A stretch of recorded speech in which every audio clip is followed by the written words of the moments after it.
Watch this.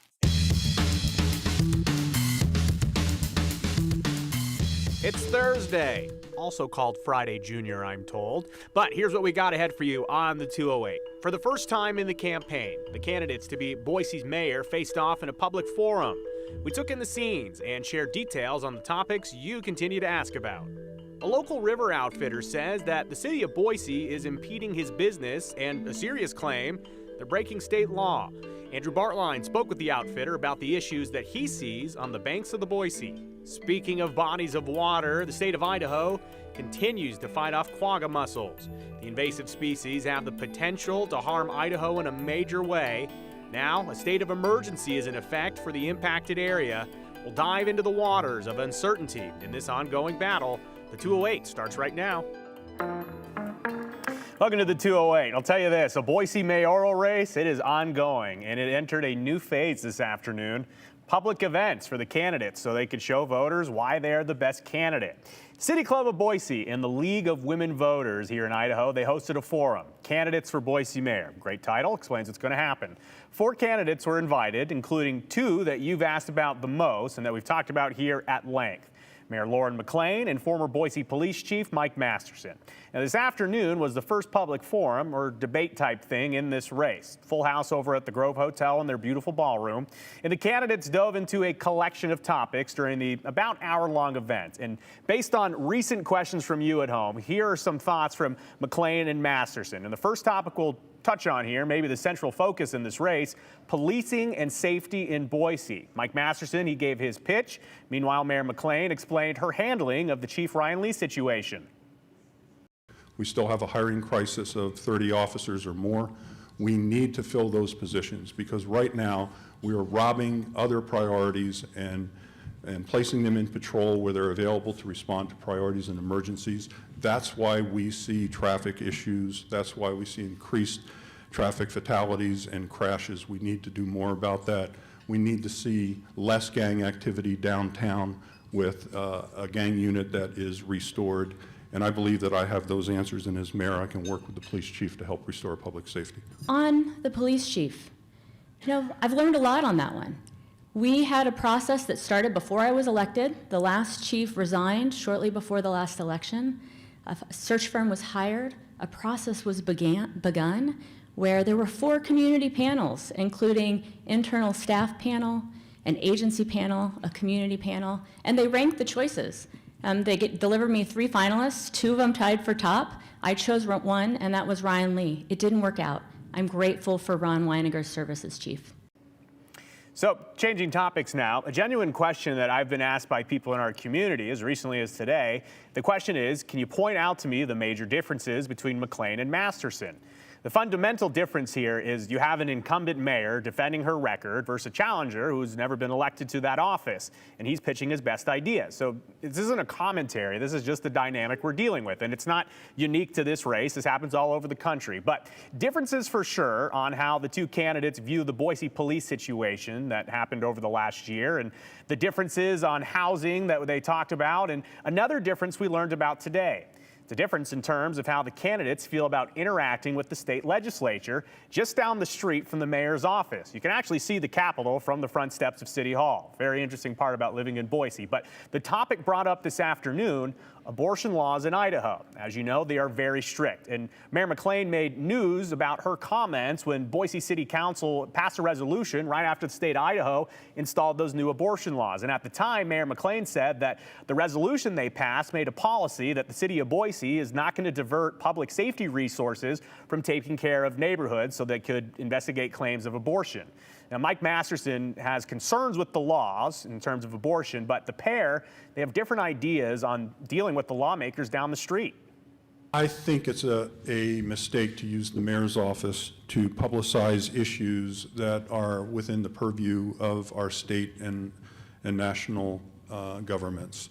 We don't have the authority to change those here. I think it leaves us divided. I hope we can all agree that women are not safe when politics becomes involved in medicine. Certainly, we've seen a new law enacted by the legislature. It's very complex. I am concerned from an enforcement perspective that it is involving complex legal issues, doctor-patient confidentiality, and other issues that are going to making it extremely difficult to conduct investigations. I would work with the state legislature on other issues. You know, the big thing is the state passed that law. At the same time, it disbanded our maternal mortality committee. It took away funding for families in prenatal care and child care. Those are the issues that I think a city can go up and quietly work with the legislature to help persuade them that it's the right thing to do.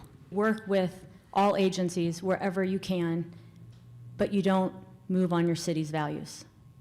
And in a case like this, I would like nothing more than for mayors and city councils around this country to not have to weigh into these issues. But when we have a state that says they will criminalize our doctors, criminalize our daughters, maybe even us, if we have problems with our pregnancy, I'm going to be clear that there is a place for everyone here, and we will not prioritize resources to help with those investigations. I have heard too many doctors that have left, leaving our residents without care. I've had too many people at the door say their kids aren't coming home till they're done having kids because of the law that was passed. It is not a place that anyone wants to be in, but it is a time that cities around this country, particularly in states with extreme trigger bans, have had to weigh in, and I did. So coming up on October 24th, we are set to host a debate between Mayor McLean and Mike Masterson. So start thinking about what you want to hear about from the candidates. I will be collecting community questions digitally, and we will also be hitting the streets of Boise for an On the Street segment. So if you see us downtown, come say hello. And some of you actually have already sent me emails, so I appreciate the emails and the questions. We want to know, though, what specific questions do you have? Not general topics. We know the big topics, but specific questions. Let us know what you have to think.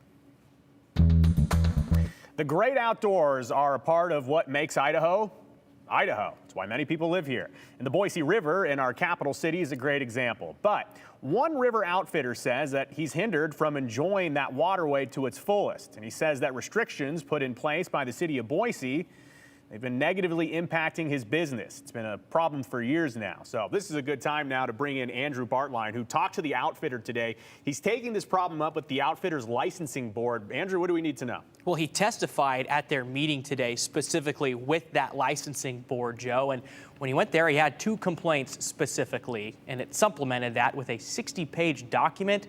It states his complaints and shows emails between him and the city going back to June this year.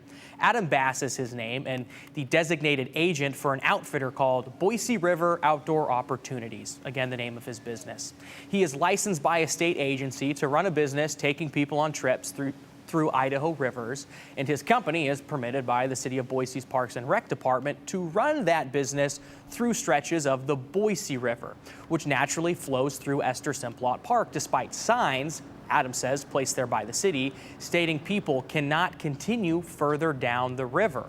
Multiple signs offer this warning, and they have been in place for years now, Adam says. But Bass's business is licensed to disregard those signs and continue down the river anyway, which puts him in a difficult position with his clients who question the safety and legitimacy of his business for not following the posted signs.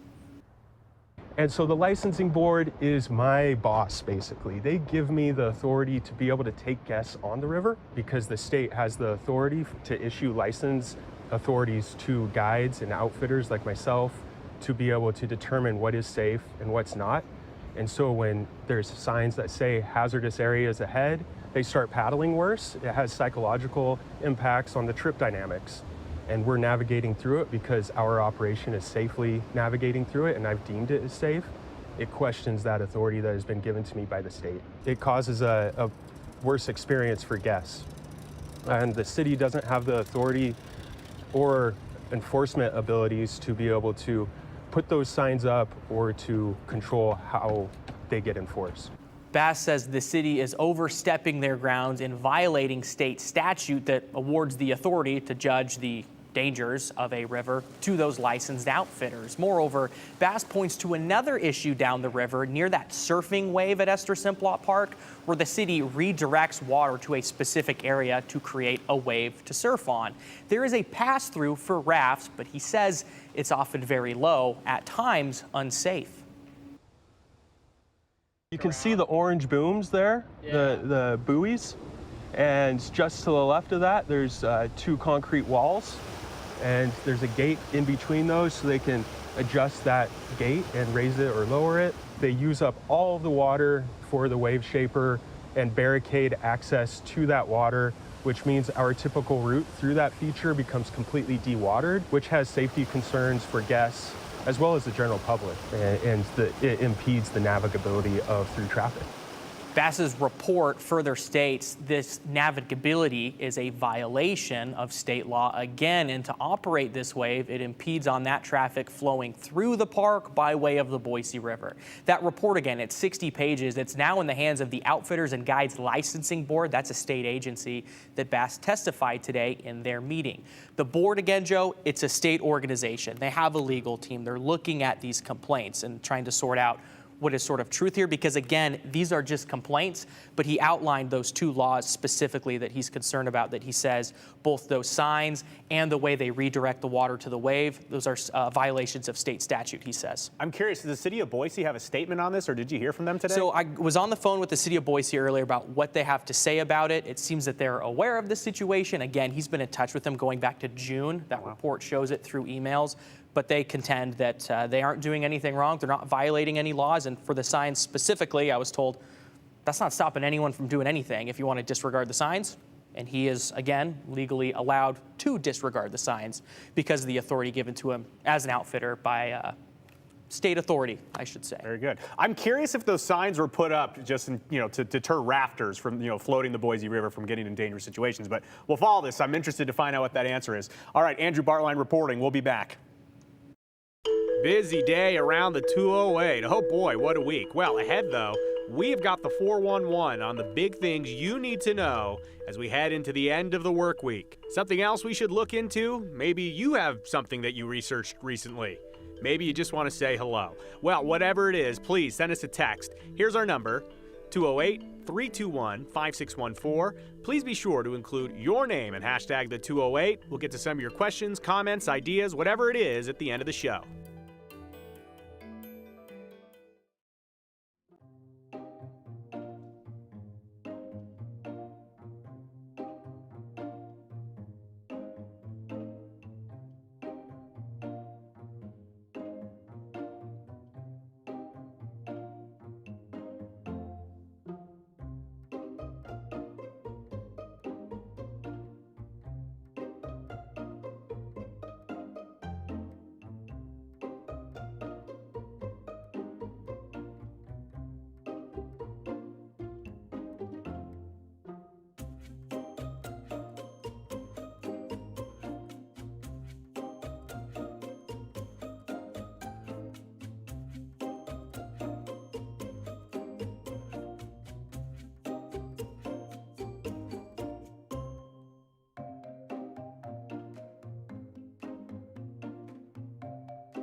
Ah, yes, Idaho, the gem state. Lots of land north and south, a lot going on in that real estate. So let's talk about what's going on around the 208. And spoiler, it's money, money, and more money, but all going to things that help to benefit our state. Abby Davis has got the 411.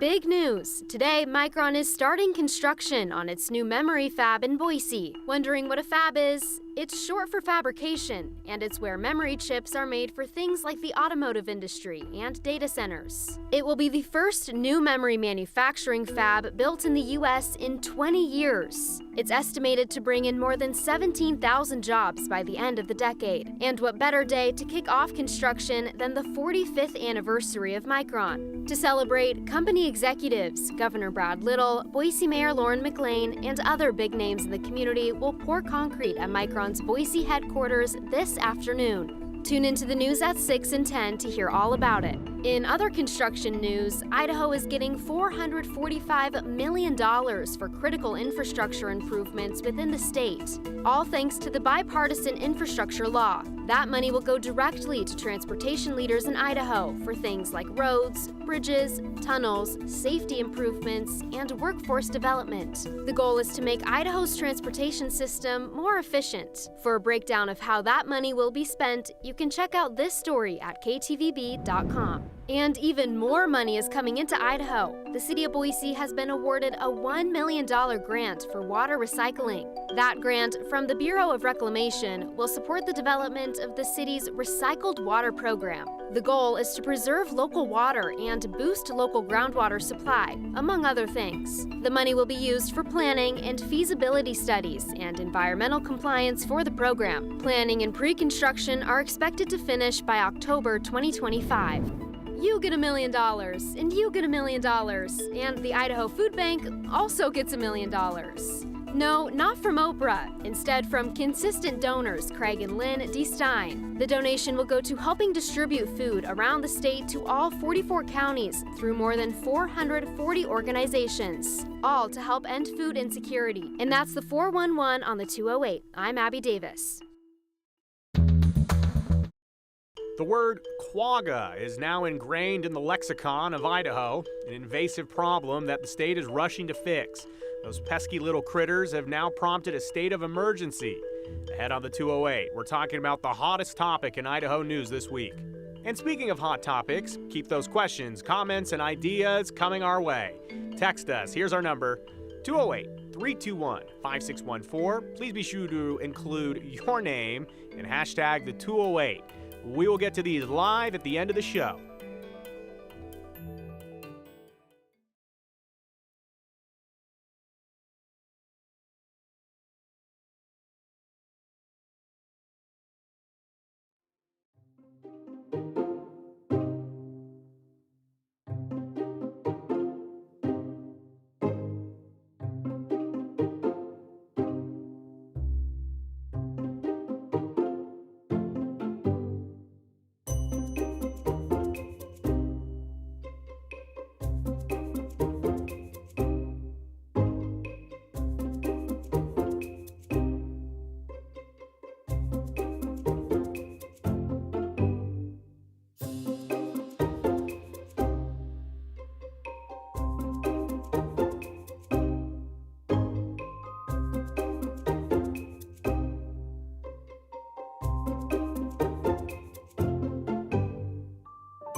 That's a beautiful shot of Eagle Island through the fog yesterday morning. You also saw some of those trees that had changed colors popping through the fog as well. Just gorgeous. No fog in the Treasure Valley, at least this morning, but plenty of fall foliage that is starting now to do the changeover to the fall colors. Absolutely gorgeous. It's peaking in the mountains, so if you want to go check it out, now is the time. And hey, with warmth building through the weekend, it'll be the perfect time to maybe hit the road and check out the fall foliage up in the higher elevations, because by Tuesday, we've got much cooler, wetter weather that will make a return. We'll be reminded what season we are in, because by the end of the weekend, I think you're hard pressed to believe it's fall. It might feel a whole lot more like summer. Hey, speaking of the gorgeous conditions today, here's a time lapse from a call from earlier today. It was Deer Watch 2023 earlier. This little guy just kind of ambled up towards the lake, laid down in the sun and kind of snoozed for about an hour or so. At last check, I think he's moseyed his way on off, but still is 65 degrees right now in McCall. We're at 73 in Boise. Beautiful conditions out there. Very light winds out of the northwest.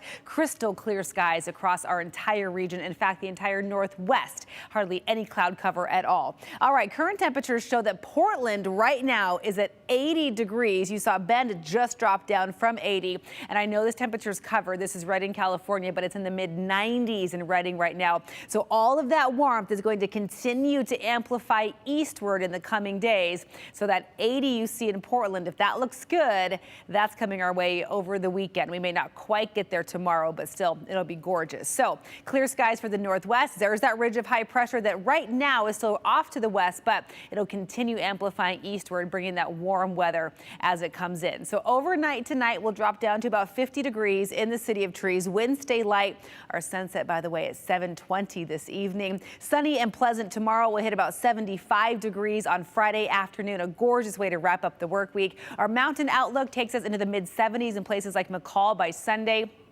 And then here comes that cool down. Highs drop down to about 50 degrees for Tuesday and Wednesday, with mountain valley rain and high elevation snow. And here's what all of that means for the Treasure Valley. So there's your Saturday up near 80.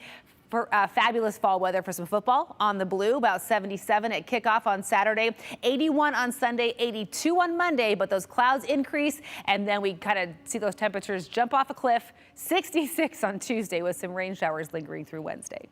Beautiful weekend. Thank you so much, Rachel. Well, we are getting more information about the quagga mussel crisis every day, including learning that the Gooding County Board of County Commissioners, they've declared an invasive quagga mussel emergency based on the Snake River. So, a reminder for you, these quagga mussels, they were found last month near Centennial Waterfront Park, and the Department of Ag says that quagga mussels pose a major threat to Idaho because they can eliminate Idaho's diverse biological landscape. Could cost the state hundreds of millions of dollars. So public river access is closed from the Twin Falls Dam, also known as the Twin Falls Hydroelectric Plant, all the way up to Niagara Springs, while the Department of Ag treats the invasive species. The river is also closed to all watercraft. That includes kayaks, paddle boards, canoes, and even inflatables. Any watercraft that has been in the Mid-Snake River in the last 30 days will need to be decontaminated at a hot wash station. All parks, picnic, and camping areas remain open to the public. Those areas are not impacted. And we have a story about how the state is treating the water right now on our website, ktvb.com. And to circle back on a viewer question that we showed you just yesterday, Sue in Boise asked, can birds or wildlife be harmed by the poison that they are using to kill the quagga snails? And we got some more information on this, Sue. Idaho Fish and Game said that because the treatment called Natrix binds to the oxygen receptors in the gills and essentially suffocates a fish. So it's not poison that would get absorbed, I should say, into muscle tissue of a bird. And because of that, Idaho Fish and Game says that the treatment is not expected to have any impacts on the wildlife like birds. But this is what they are calling an unprecedented treatment, and they aren't 100% sure about the results because they haven't happened yet. Nature does its thing. But still, they do strongly believe that wildlife will not be affected. Also, the Department of Agriculture told us that animals and livestock who drink water from the river, they will be okay.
All right, comment time. Let's see what you got for us. This person says, Joe, who are the others at the mayor's debate? That's from Troy. The gentleman in orange, that was Aaron Reese. He's local advocate who's big on bodily autonomy. The other gentleman, Joe Evans, who we've had on this program before, talking about some of his advocacy group work. So there we go. This person says, how about mayoral candidates for Eagle mayor race? That's Bud from Roundtree Eagle. Bud, we can dive into that tomorrow. Thank you for the comment.